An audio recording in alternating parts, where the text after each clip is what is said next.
Imaginez un instant la sueur froide qui coule dans le dos d'un général 4 étoiles. La pièce est d'un silence de mort. La climatisation bourdonne doucement en arrière-plan, mais on a l'impression que tout l'oxygène a été subitement aspiré hors de la salle de crise. Le président des États-Unis vient de donner un ordre si terrifiant, si totalement détaché de toute réalité stratégique ou morale, que des hommes qui ont passé 40 ans de leur vie à se préparer à la guerre, qui ont vu le sang, la boue et la mort de près, se figent d'effroi. Une mutinerie. Pas sur un navire marchand du XVIIIe siècle, non, mais en ce moment même, aujourd'hui, dans les couloirs les plus sécurisés de Washington. Je sais ce que vous pensez. Vous vous dites que cela ressemble au scénario d'un thriller dystopique hollywoodien, le genre de film où la tension monte jusqu'à ce que quelqu'un appuie sur le bouton rouge. Honnêtement, même moi j'ai du mal à croire les mots qui sortent de ma propre bouche en ce moment. Mais c'est notre réalité. En Amérique, la situation politique vient tout simplement de basculer dans le chaos le plus total. Une véritable rébellion a éclaté contre le président Donald Trump au sein même de son cercle le plus intime. Et sa réaction a été immédiate et d'une brutalité inouïe. Il a tiré le signal d'alarme, la fameuse ligne rouge, et a commencé à licencier la moitié de son propre gouvernement, ainsi qu'une douzaine de généraux de haut rang. Nous sommes littéralement en train d'assister, en direct, à la destruction non seulement de l'Iran et d'Israël par ce conflit insensé, mais à l'implosion spectaculaire de l'Amérique elle-même. Les nouvelles tombent à un rythme frénétique, les dépêches s'enchaînent minute après minute, et l'air est lourd d'une électricité toxique. Accrochez-vous bien à vos sièges, car ce que je vais vous révéler aujourd'hui va crescendo, et la nouvelle la plus sombre, la plus apocalyptique, je vous la garde pour la fin. Avant même de plonger dans les méandres de cette purge gouvernementale orchestrée par Donald Trump, il faut d'abord regarder le champ de bataille, car c'est là que le sang coule en premier. Il y a deux informations militaires cruciales concernant cette guerre en Iran qui viennent de tomber, et elles changent absolument tout. Écoutez bien. Il semblerait que l'Iran vienne d'abattre un avion de chasse F-15 américain. La dépêche d'urgence est tombée comme un coup près. Les gardiens de la Révolution ont abattu un appareil militaire américain dans le sud de l'Iran. Fermez les yeux un instant et visualisez la scène. Le ciel au-dessus du golfe Persique, lourd d'humidité et de tension. Un éclair aveuglant, le rugissement d'un missile sol-air déchire le silence, suivi d'une explosion assourdissante. Selon les tout premiers rapports, l'avion en feu a vrillé dans le ciel avant de s'écraser violemment entre l'île de Hengam et l'île de Keshm. Il a sombré dans les profondeurs sombres et glacées du golfe Persique, emportant avec lui des millions de dollars de technologie et, potentiellement, des vies humaines. Les médias du monde entier commencent à s'agiter. De nombreuses sources concordantes affirment qu'il s'agit bel et bien d'un F-15. Mais que fait Washington face à cette réalité écrasante ? Le gouvernement américain, avec cette arrogance glaciale qu'on lui connaît dans les moments de crise, dément absolument tout. C'est le déni total. Le porte-parole monte au pupitre, le regard fixe, le costume impeccable, et affirme que tout va bien, qu'aucun incident de ce genre n'a eu lieu, que le ciel est sous contrôle. Tout est parfait. Mais c'est là que la situation devient profondément étrange et malaisante. Si aucun avion n'a été abattu, si tout cela n'est que de la propagande ennemie, alors pourquoi, en ce moment précis, des essaims de drones de récupération américains tournoient-ils frénétiquement au-dessus de cette zone exacte de l'océan ? Que cherche-t-il à repêcher dans ces eaux troubles si rien n'y est tombé ? Face à cette contradiction flagrante, une question pressante s'impose. Pourquoi nier l'évidence, alors que le ciel est rempli de témoins mécaniques et que la vérité menace de remonter à la surface à tout instant ? Je m'arrête un instant ici, car cette situation nous confronte à une vérité brutale sur la nature du pouvoir. Vous savez, dans les hautes sphères de la politique et de la guerre, la vérité est toujours considérée comme une monnaie d'échange, jamais comme un impératif moral. Celui qui contrôle le récit contrôle la réalité. Mais la manipulation a ses limites. Quand on commence à bâtir un empire sur des mensonges, on s'enferme dans une prison de paranoïa où l'on doit constamment créer de nouveaux mensonges pour protéger les anciens. C'est une leçon que nous devrions tous méditer, même dans nos vies personnelles. À force de tordre la réalité pour protéger notre ego ou nos intérêts à court terme, nous finissons par perdre la confiance de ceux qui nous entourent. Et sans confiance, aucun leader, aucune nation, aucun homme ne peut tenir debout bien longtemps. Le vernis finit toujours par craquer sous le poids de la réalité. Et le vernis, croyez-moi, est en train de craquer de toutes parts. Car on ne ment pas seulement sur des machines de métal tombées à l'eau. On ment sur la chair et le sang. On ment sur les soldats américains. C'est là que la nausée commence vraiment à monter. Depuis que les États-Unis ont officiellement déclenché cette guerre contre l'Iran, il y a un peu plus d'un mois, des centaines de soldats américains ont été tués ou grièvement blessés dans la région. Des centaines. Pensez à ce que cela représente. Ce ne sont pas des statistiques sur une feuille Excel au Pentagone. Ce sont de jeunes hommes et de jeunes femmes, terrifiés, loin de chez eux, le visage couvert de la poussière du désert. Ce sont des familles qui, en pleine nuit, entendent le bruit sourd de bottes sur leur porche et voient un aumônier militaire se tenir devant leur porte d'entrée. C'est une douleur infinie. Pourtant, le commandement central américain, le CENTCOM, continue de publier des chiffres de pertes délibérément obsolètes et minimisés. Honnêtement, et c'est tragique de le dire, cela ne me surprend même plus. Ils ont appliqué exactement la même méthode cynique pendant la guerre en Irak et pendant la guerre en Afghanistan. Pendant que les combats font rage, on réduit artificiellement le nombre de victimes officielles. Pourquoi ? Pour ne pas effrayer la population civile, pour maintenir l'illusion du succès et pour éviter que le moral des troupes sur le terrain ne s'effondre totalement. On gère les cadavres comme on gère une crise de relations publiques. Mais une fois que la guerre se termine, ou que le chaos devient impossible à cacher, soudainement, comme par magie macabre, des centaines, voire des milliers de victimes réapparaissent dans les registres. Des morts que l'on avait commodément oubliés parce que, soi-disant, la situation était trop chaotique. C'est d'un cynisme absolu. C'est mathématique. Quand une guerre tourne au désastre tactique et que l'opinion publique nationale est déjà au bord de la rupture, la dernière chose que le gouvernement veut admettre, c'est qu'il est en train de rapatrier des centaines de sacs mortuaires en cachette. Et c'est précisément ce qui est en train de se produire sous nos yeux. Cette guerre en Iran a complètement échappé à tout contrôle. Israël et l'Amérique sont en train de subir une défaite cuisante, monumentale, qui redessine la géopolitique mondiale. Sentant le vent tourner, Donald Trump, dans un geste de joueur de poker désespéré, joue son va-tout avec cette offensive terrestre. Il veut à tout prix arracher un semblant de victoire, un trophée sanglant qu'il pourrait brandir à la télévision pour apaiser sa propre population. Mais il semblerait que cette fameuse offensive terrestre ait été la goutte d'eau qui a fait déborder un vase déjà plein de sang. Face à ce massacre annoncé, combien de temps un leader peut-il encore forcer ses hommes à marcher vers une mort certaine avant qu'ils ne finissent par se retourner contre lui ? C'est ici qu'il nous faut réfléchir à la notion de stratégie et à l'illusion du contrôle. Il arrive un moment, dans la vie des puissants comme dans nos propres existences, où l'obstination devient de la folie. Nous voulons tellement avoir raison, nous sommes tellement terrifiés à l'idée d'admettre l'échec que nous doublons la mise sur des décisions désastreuses. C'est le piège de l'ego. Le vrai courage stratégique, ce n'est pas de s'enfoncer aveuglément dans la tempête en espérant que les lois de la physique changent pour nous. Le vrai courage, c'est de savoir regarder la réalité en face, de reconnaître que l'on s'est trompé de chemin, et d'avoir la sagesse de reculer pour limiter la casse. L'incapacité d'un chef à accepter ses propres erreurs ne détruit pas seulement sa carrière, elle détruit tous ceux qui ont eu le malheur de le suivre. Et c'est exactement cette destruction interne qui se déroule en ce moment à Washington. Car l'offensive terrestre n'a pas seulement provoqué la colère de l'ennemi, elle a provoqué une fracture sismique au sein même de l'appareil d'État américain, tant chez les militaires qu'au sein du gouvernement. Une véritable mutinerie s'est organisée dans l'ombre. Se sentant acculé, sentant les regards se détourner et les murmures s'amplifier dans les couloirs de la Maison-Blanche, Trump a tiré le frein d'urgence. Et maintenant, il décapite son administration.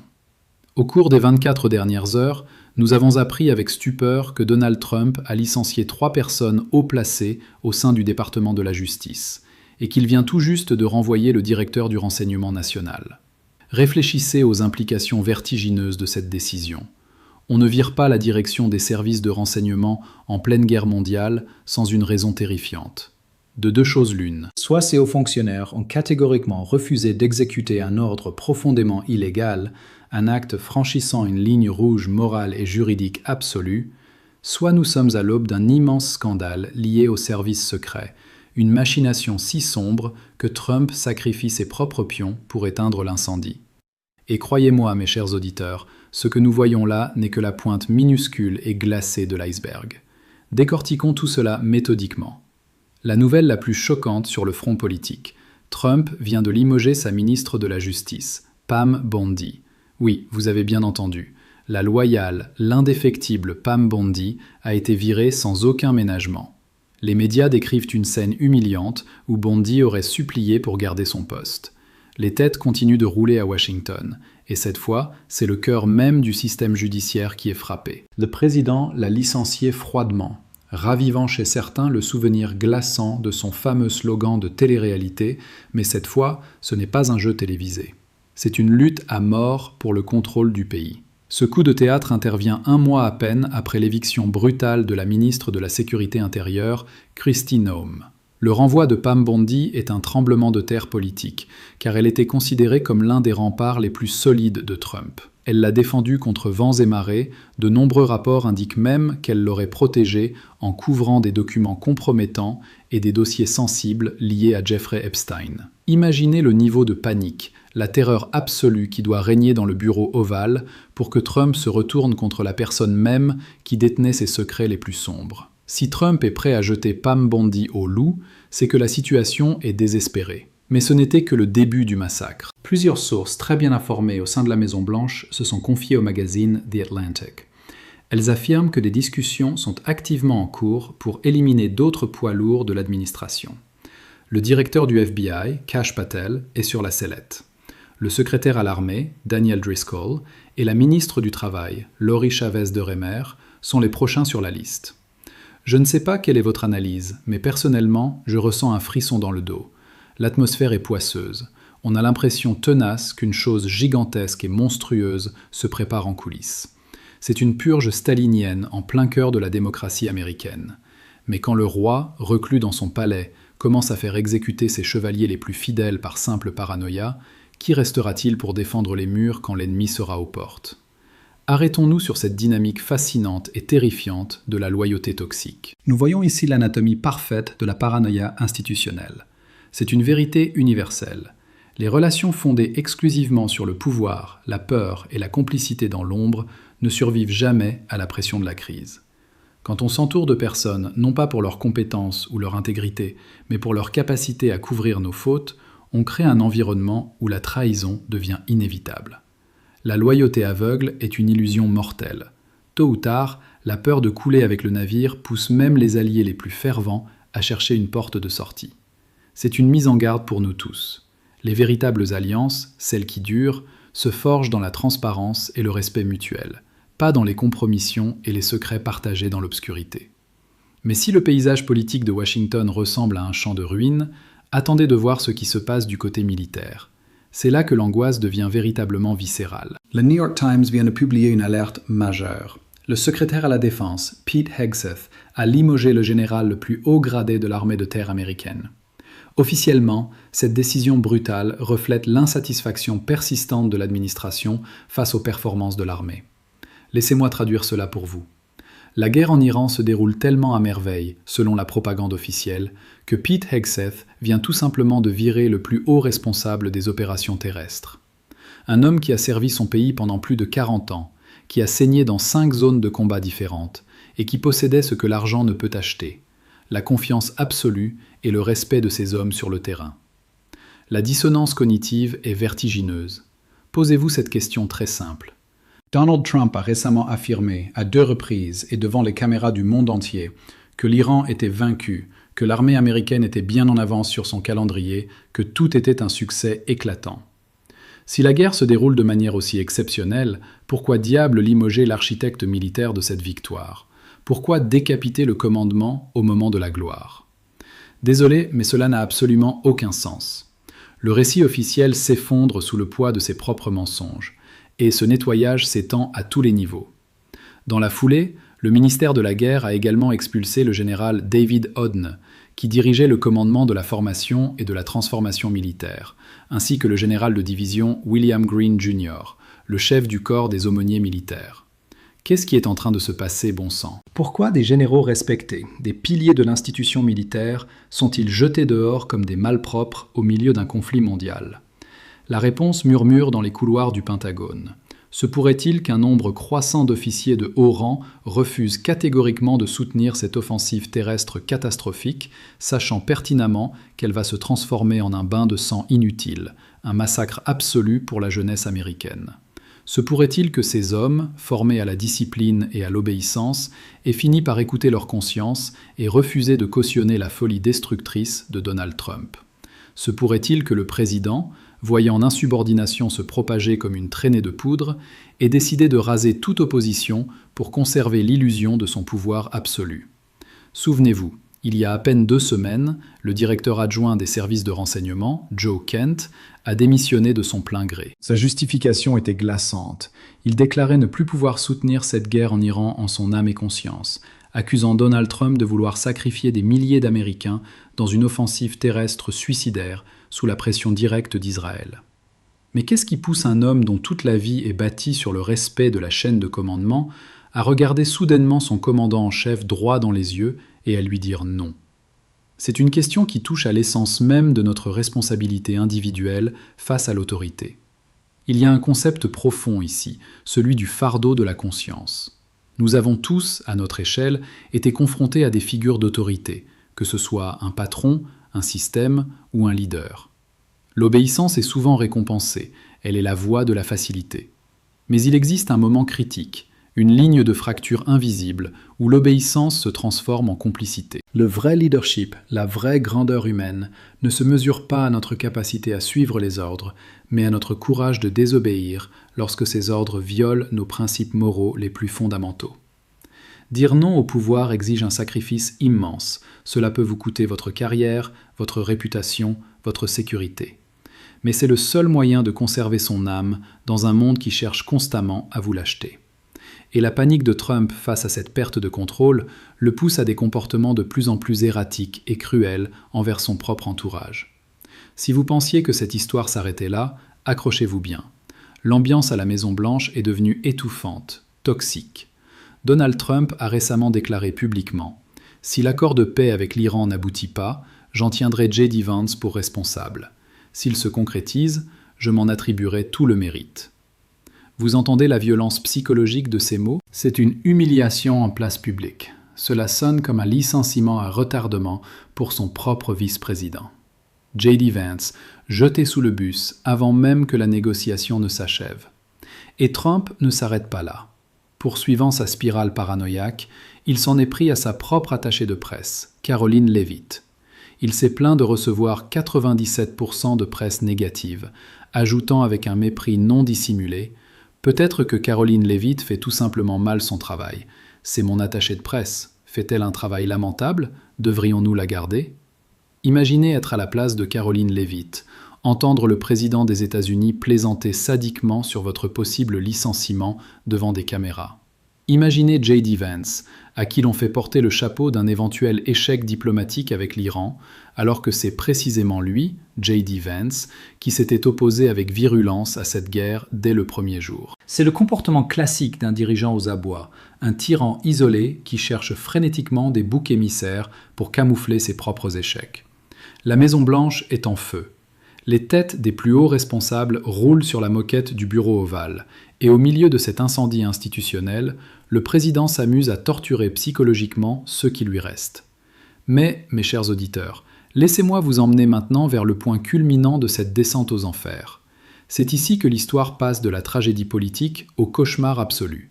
Préparez-vous psychologiquement, car hier soir, aux heures les plus sombres de la nuit, divers analystes militaires, des hommes de l'ombre qui connaissent les secrets les plus enfouis du Pentagone, ont laissé fuiter une autre explication pour justifier cette mutinerie massive. Et si cette information est vraie, si ces murmures sont fondés, alors le monde entier vacille actuellement au bord du précipice. De nombreuses rumeurs circulent sur les véritables raisons du limogeage soudain de 3, voire bientôt 4 généraux de l'armée de terre. Et selon ces analystes, cela n'a absolument rien à voir avec des désaccords sur les troupes au sol. Les décisions concernant l'infanterie ont été prises il y a des semaines.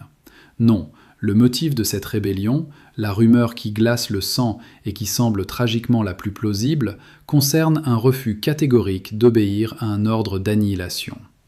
Ces généraux auraient refusé de mettre à exécution l'ordre de détruire les infrastructures électriques vitales de Téhéran. Mais pire encore, ils auraient refusé de valider un plan d'attaque non annoncé visant à larguer ce que l'on appelle la mère de toutes les bombes sur la ville même de Téhéran. Le but de cette manœuvre ? produire un effet psychologique de terreur de masse, un traumatisme absolu, similaire à celui provoqué par les frappes sur Hiroshima et Nagasaki. Entendez bien ce que cela signifie. Cette mère de toutes les bombes, la Moab, n'est pas une arme nucléaire, certes, mais c'est l'une des armes conventionnelles les plus monstrueusement puissantes jamais conçues par l'homme. Son explosion génère une onde de choc d'une violence inouïe, capable de vaporiser et de raser tout ce qui se trouve sur des centaines de mètres à la ronde. L'air s'enflamme, les poumons éclatent, les bâtiments se désintègrent en poussière. Avec une seule de ces bombes, vous pouvez transformer le cœur d'une métropole en un cratère fumant. Imaginez un instant si l'ordre était de larguer plusieurs de ces monstres en même temps. C'est la destruction pure et simple de Téhéran, la capitale iranienne. Une ville où vivent et respirent 10 millions d'êtres humains. 10 millions d'hommes, de femmes, d'enfants, de civils, qui se réveillent le matin pour aller à l'école ou au travail. L'idée même d'utiliser une arme d'une telle envergure sur un centre urbain densément peuplé pour créer un effet psychologique relève du crime contre l'humanité le plus sombre de notre ère moderne. Si des généraux de l'armée américaine, des hommes habitués à la violence extrême, ont regardé ce plan macabre, ont vu le spectre des millions de morts, et ont dit « Non, nous ne ferons pas ça, même si vous devez nous détruire », alors je comprends. Je comprends parfaitement cette mutinerie, je la respecte profondément. Si être renvoyé est le prix à payer pour ne pas avoir le sang de 10 millions d'innocents sur les mains, alors ce renvoi n'est pas une honte, c'est la plus grande médaille d'honneur qu'un soldat puisse recevoir. Alors, au fond, que nous révèle ce théâtre macabre? Que nous apprend cette accumulation de mensonges, de trahisons, de purges et de menaces apocalyptiques? Elle nous place face à un miroir extrêmement dérangeant sur la nature humaine et les abîmes du pouvoir absolu. Nous confions les clés de notre monde à des individus, espérant que les institutions, la loi ou la simple décence humaine serviront de garde-fous. Mais ce que l'histoire nous hurle aujourd'hui, depuis le golfe Persique jusqu'aux moquettes épaisses de la Maison-Blanche, c'est que les institutions ne sont que du papier et des pierres. La seule véritable barrière entre la civilisation et l'anéantissement réside dans la conscience individuelle de quelques hommes et femmes ordinaires. La survie de millions de personnes ne tient parfois qu'à un mot, un simple « non », prononcé par un général refusant de devenir un bourreau, par un responsable refusant de cautionner un massacre. Le pouvoir démasque toujours celui qui le détient. Lorsqu'un dirigeant est acculé, terrorisé par sa propre chute, il est prêt à sacrifier le monde entier sur l'autel de son propre ego. Les événements que nous traversons ne sont pas de simples faits divers géopolitiques. Ce sont des rappels brûlants de notre fragilité. Ils nous obligent à nous interroger sur les valeurs que nous défendons, sur le prix de la vérité dans un monde saturé de mensonges, et sur le courage qu'il faut pour rester humain lorsque le système tout entier nous demande de devenir des monstres. Pensez-y la prochaine fois que vous écouterez les discours officiels, et demandez-vous toujours ce qui se cache vraiment sous le silence de ceux qui ont été évincés. C'est dans ce silence que réside souvent la vérité qui pourrait sauver notre monde.